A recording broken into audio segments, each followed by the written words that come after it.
የሐዋርያት ሥራ ምዕራፍ 5 ሐናንያም የተባለ አንድ ሰው ሰጲራ ከተባለች ከሚስቱ ጋር መሬት ሸጠ። ሚስቱም ደግሞ ስታውቅ ከሽያጩ አስቀረና እኩሌታውን አምጥቶ በሐዋርያት እግር አጠገብ አኖረው። ጴጥሮስም ሐናንያ ሆይ መንፈስ ቅዱስን ታታልልና ከመሬቱ ሽያጭ ታስቀር ዘንድ ሰይጣን በልብህ ስለምን ሞላ? ሳትሸጠው ያንተ አልነበረምን? ከሸጠኸውስ በኋላ በስልጣንህ አልነበረምን? ይህን ነገር ስለምን በልብህ አሰብ? እግዚአብሔርን እንጂ ሰውን አልዋሸም አለው። ሐናንያም ይህን ቃል ሰምቶ ወደቀ፣ ሞተም። በሰሙትም ሁሉ ላይ ታላቅ ፍርሃት ሆነ። ጎበዞችም ተነስተው ከፈኑት፣ አውጥተውም ቀበሩት። ከሶስት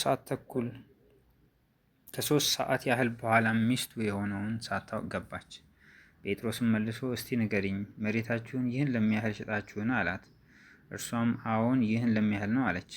ጴጥሮስም የጌታ መንፈስ ትፈታተኑ ዘንድ ስለምን ተስማማችሁ? እነሆ ባልሽን የቀበሩት ሰዎች እግር በደጅ ነው፣ አንቺንም ያወጡሻል አላት። ያን ጊዜም በእግሩ አጠገብ ወደቀች፣ ሞተችም። ጎበዞችም ሲገቡ ሞታ አገኟት፣ አውጥተውም በባሏ አጠገብ ቀበሯት። በቤተ ክርስቲያን ሁሉና ይህን በሰሙ ሁሉ ላይ ታላቅ ፍርሃት ሆነ። በሐዋርያትም እጅ ብዙ ምልክትና ድንቅ በሕዝብ መካከል ይደረግ ነበር። ሁሉም በአንድ ልብ ሆነው በሰለሞን ደጅ መመላለሻ ነበሩ። ከሌሎችም አንድ ስንኳ ሊተባበራቸው የሚደፍር አልነበረም። ሕዝቡ ግን ያከብሯቸው ነበር። የሚያምኑትም ከፊት ይልቅ ለጌታ ይጨመሩለት ነበር። ወንዶችና ሴቶችም ብዙ ነበሩ። ስለዚህም ጴጥሮስ ሲያልፍ ጥላውን ቢሆን ከእነርሱ አንዱን ይጋርድ ዘንድ ድውያንን ወደ አደባባይ አውጥተው በአልጋና በወሰካ ያኖሯቸው ነበር።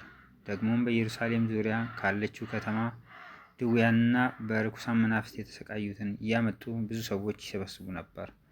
ሁሉም ይፈወሱ ነበር። ሊቀ ካህናቱ ግን የሰዱቃውያን ወገን ሆነውም ከእርሱ ጋር የነበሩት ሁሉ ተነሱ፣ ቅንዓትም ሞላባቸው። በሐዋርያትም ላይ እጃቸውን ጭነው በሕዝቡ ወህኒ ውስጥ አኖሯቸው። የጌታ መልአክ ግን በሌሊት የወህኒውን ደጅ ከፍቶ አወጣቸውና ሂዱና ቆማችሁ የዚህን ሕይወት ቃል ሁሉ ለሕዝቡ በመቅደስ ንገሩ አላቸው።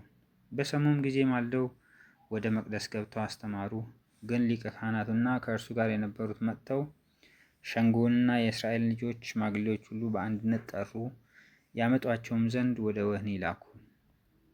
ሎሌዎችም መጥተው በወህኒው አላገኟቸውም። ተመልሰውም ወህኒው በጣም በጥንቃቄ ተዘግቶ ጠባቂዎችም በደጁ ፊት ቆመው አገኘን፣ በከፈትን ጊዜ ግን በውስጡ አንድ ስንኳ አላገኘንም አሏቸው።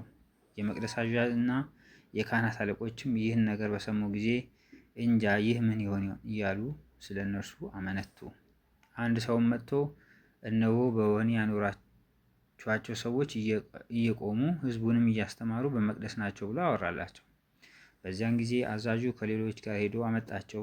በኃይል ግን አይደለም፣ ሕዝቡ እንዳይወግሯቸው ይፈሩ ነበርና። አምጥተውም በሸንጎ አቆሟቸው። ሊቀ ካህናቱም በዚህ ስም እንዳታስተምሩ አጥብቀን አላዘዝናችሁምን? እነሆም ኢየሩሳሌምን በትምህርታችሁ ሞልታችኋል። የዚያን ሰው ደም በእኛ ታመጡብን ዘንድ ታስባላችሁ ብሎ ጠየቃቸው።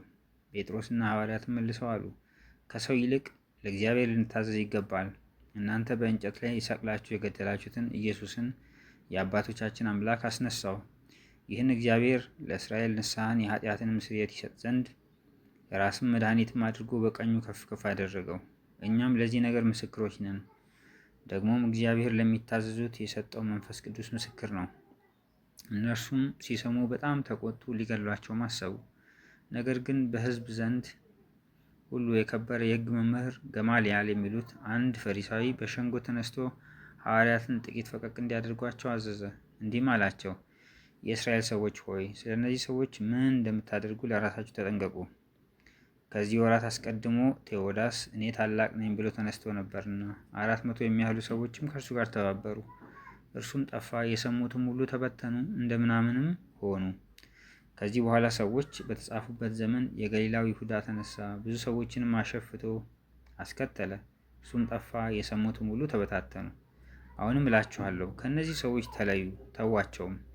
ይህ ሐሳብ ወይም ይህ ሥራ ከሰው እንደሆነ ይጠፋልና ከእግዚአብሔር እንደሆነ ግን ታጠፏቸው ዘንድ አይቻላችሁም።